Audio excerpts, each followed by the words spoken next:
what to do, where to go, how to do it. Should we turn to tasbih in the musalla? Should we turn to this, turn to that? He said the biggest problem is the mind, the thought, that we have to develop the Muslim mind. So with that in mind, he and colleagues of his, and he's the principal founder of the Institute of Islamic Thought, International Institute of Islamic Thought, and to write on the subjects affecting Muslims in the areas of specialization or in the areas of society, in the areas of civilization, in all these fields. There were all these scholars from all over the world that contributed, and they basically said, we cannot copy the Western system of knowledge entirely. We can take from it, but ours is a unique system based on the Quranic knowledge.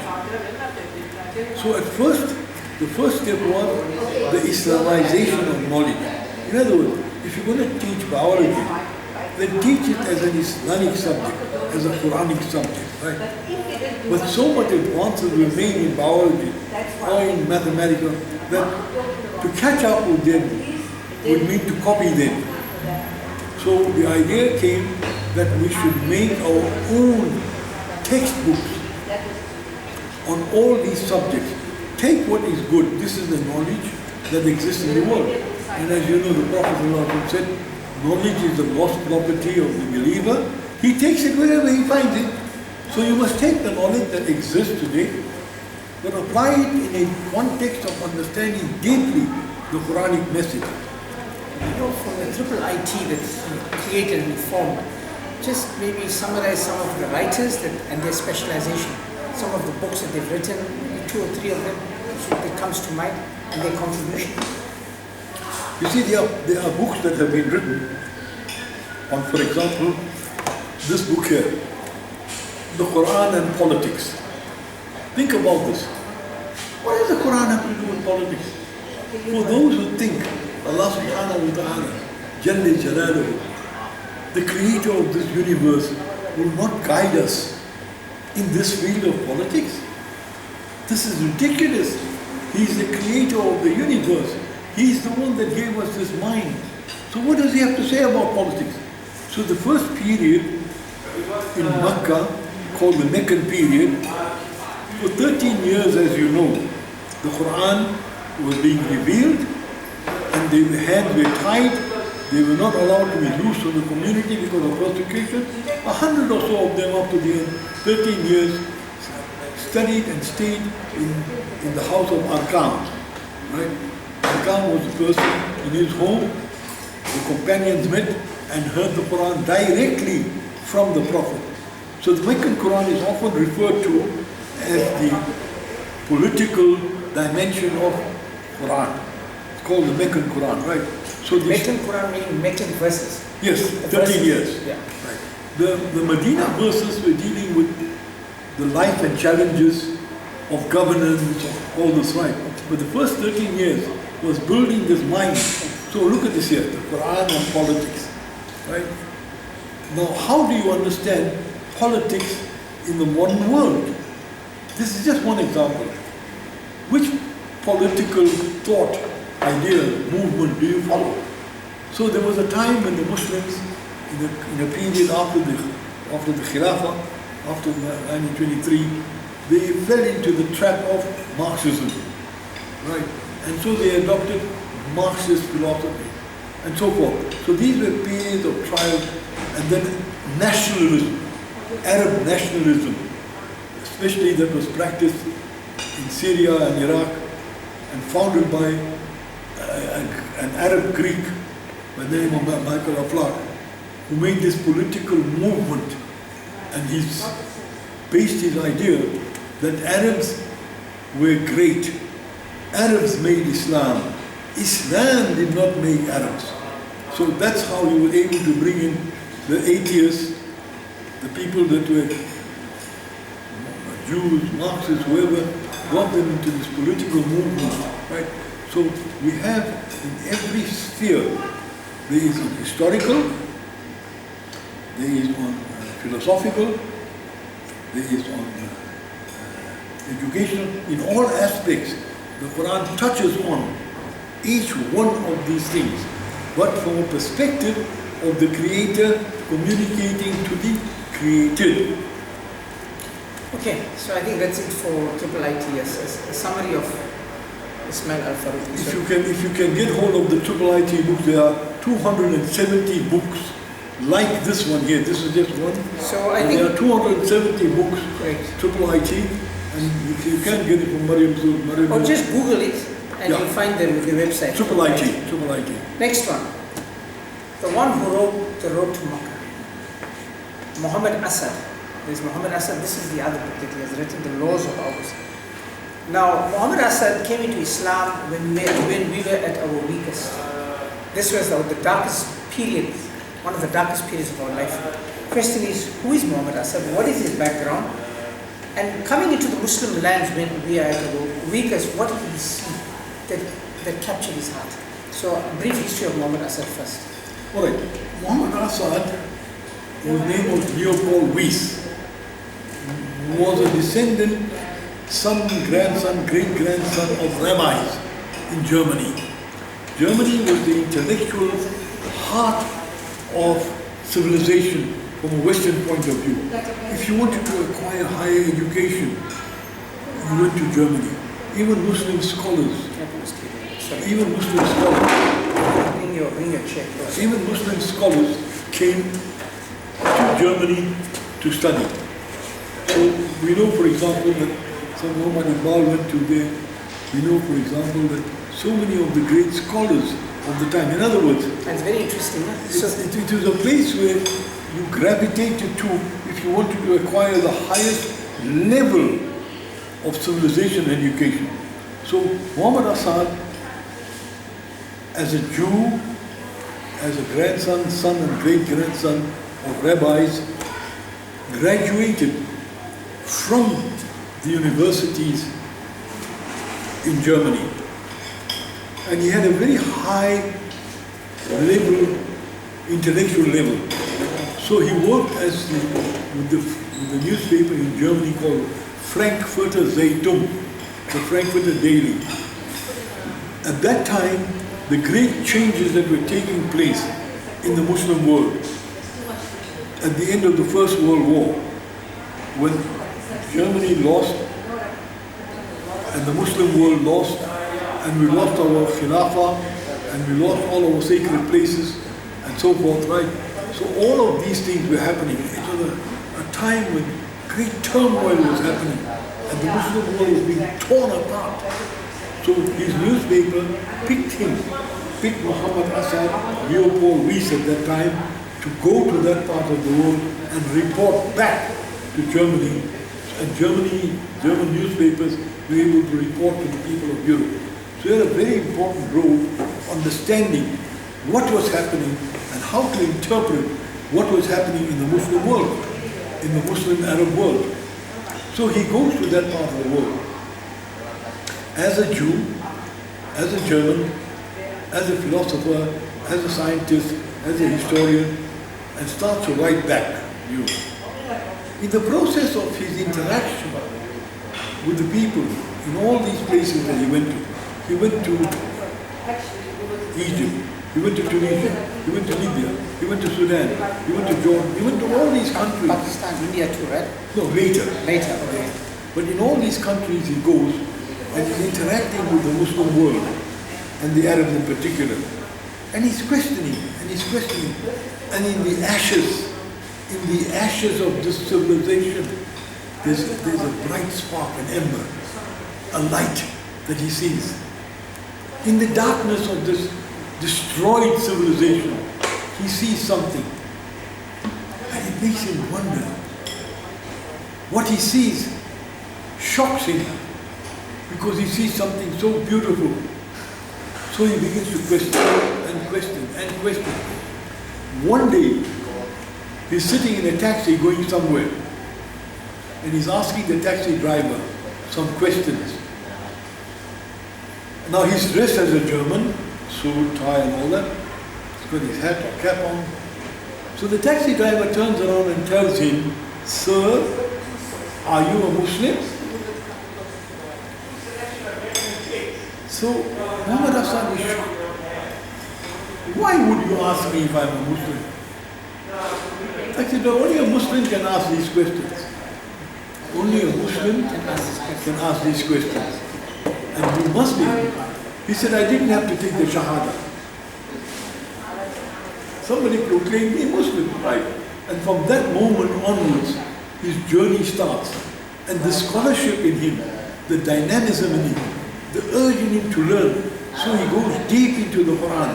And he looks at the Quran and says, how am I going to learn how the first people who heard this message of the Quran, the first people, the Arab of that time, what did they understand from this Quran? Not in modern India, not the way you and I would hear it. That's interesting. Why would he go right back? What was it that made him? This is the scholarship of a great mind. He wants to know the origins of what made this civilization so great. What did they understand, the first people, when they heard Iqra and they heard the message and they were violently opposed? Because what they were basically hearing is that the things that you love are the things that make shirk, associating partner. Sometimes we think associating a physical partnership with God, like an elephant God or a monkey God or a cow God or anything like that. But it was also your love for things, whether it's your home, your money, your society, your language, your tribe. All these are gods. And he was saying in the first revelation that these gods must be removed. Blah, no God except the one God. So don't bring tribalism, language, racialism, all these things, like superiority. So he saw in this, and he said, I have to find the original meaning of the words that came from the Creator. You see, this is Iman. How did this Creator communicate to this creation? And what were those who heard it for the first time? What did it mean to them? Why were they so violently opposed to La ilaha illallah? La ilaha illallah is the epitome of the whole of message of Islam. But everything in the Quran mitigates against their basic beliefs. So as we progress with him, I'd like to know about the road to Mecca. Yes. What that book entails. Yes. Now, so what happens? So he goes into the desert and he spends time with the Bedouins, the Badus, because they were away from civilization and their understanding of Quran came more directly than the people that were in the cities. The diluted Arabic as against the original Arabic. So he spends 15 years of his life. Can you imagine? You devote 15 years of your life for what? To understand what is the Creator's message in its deepest understanding. So this made him a great scholar of Quran. And when he translated the Quran after many years, right, he was in the Hijaz, he was in this Arabia. At that time, he was also drawn close to Saud, the original founder of Saudi Arabia. And he had developed a relationship where the Saudi would consult him on things. So after he became a Muslim, he went on missions, right, to find out about things. So when he went to Libya, Umar Mukhtar, may Allah bless him, was having a life and death struggle with the Italians. You must have heard of Umar Mukhtar, the lion of the desert. Life and death struggle he was having. Right? And Umar Mukhtar made an appeal to Muhammad Asad. Open a corridor for me from Arabia to Egypt to Libya. I need arms, I need help, I need money, I need all these things. So Muhammad Asad then goes back to Saud and tells him, look, our friend is in deep need of our help. Can we give him this and that and that and that? What do you think King Saud tells him?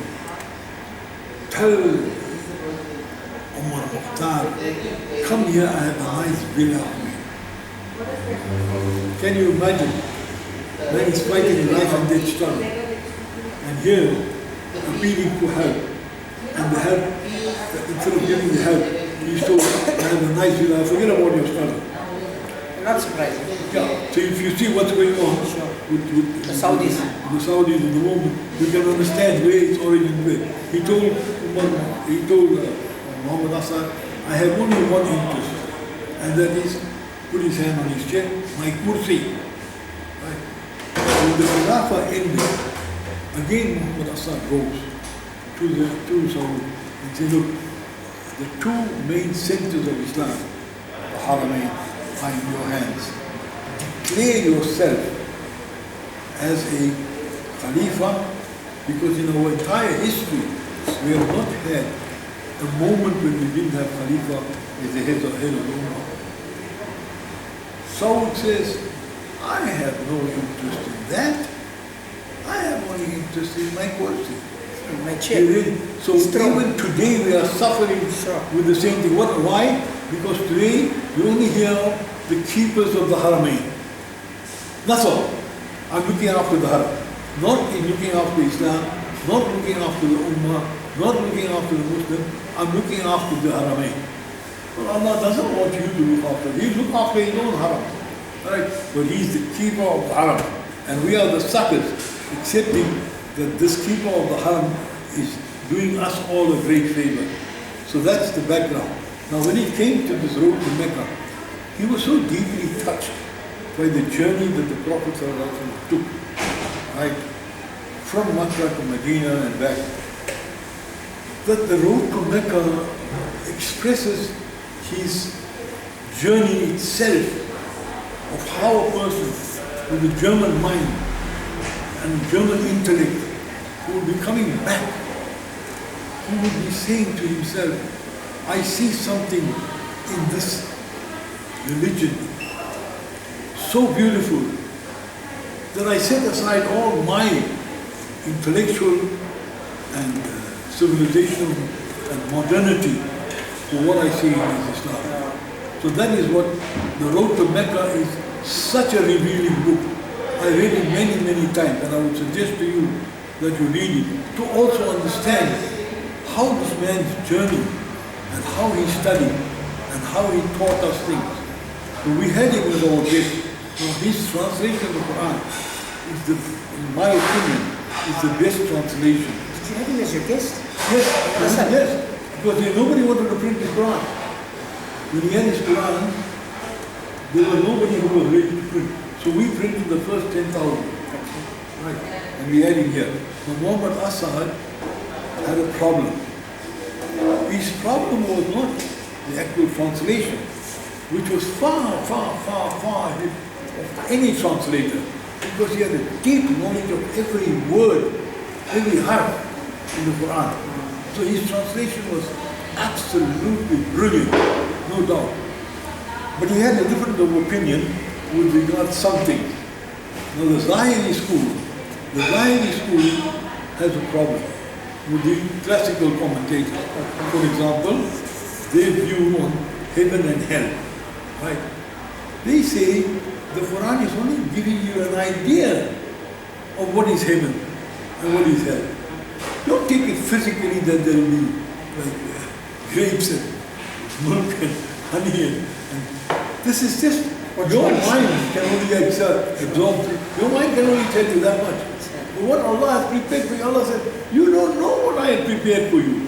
So heaven and hell, right, are concepts which the Zahiri school have made a distinction from the classical translators who want to use normal human understanding of what those terms mean.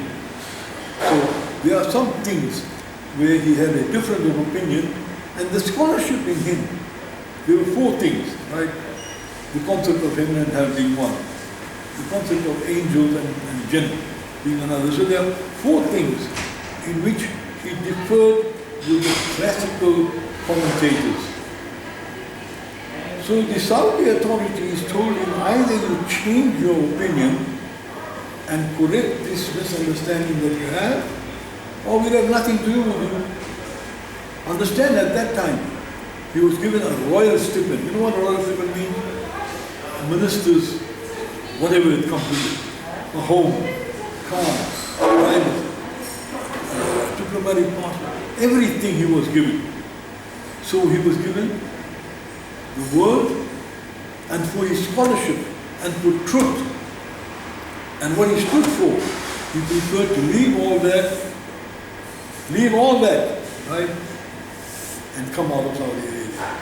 Then later on he went to Pakistan. He became the first people together with Iqbal and Sayyid Sulaiman Nadvi and all these people, right? They became the first group of people to make the concept of Pakistan, and he was a central figure in that. Also, he became the first foreign minister of Pakistan to the United Nations. So a great man, mind. We had the privilege of being with him and spending time with him. Thank you. So this is Muhammad Asad. So if you can get this book, this is very good. The last personality we're going to speak of here, before this thing started, before the interview started, was Maulana Fazlur Rahman Ansari. His background, his father-in-law, his background, his contribution, and his visit to South Africa. Maulana Fazlur Rahman Ansari, we had the privilege of inviting him to our first convention of the Muslim Youth Movement. At the time, we had a huge problem of understanding Islam in a context of modern life and civilization. Now, Maulana Fazlur Rahman Ansari, he was an Ansari, that means he was a descendant going back to the Ansar. He was in Pakistan, and he was a very close associate and student of Maulana Abdul Alim Siddiqui, the roving ambassador of Islam, who was going all around the world, right, talking about Islam and presenting Islam and his message. He came to South Africa twice. That's Maulana Abdul Alim Siddiqui. Twice he came to South Africa. He's also famous for his interview with George Bernard Shaw when they were on a ship, and he stopped over in Nairobi, one of the East African ports, and he met George Bernard Shaw. And he asked George Bernard Shaw about his opinion of Islam.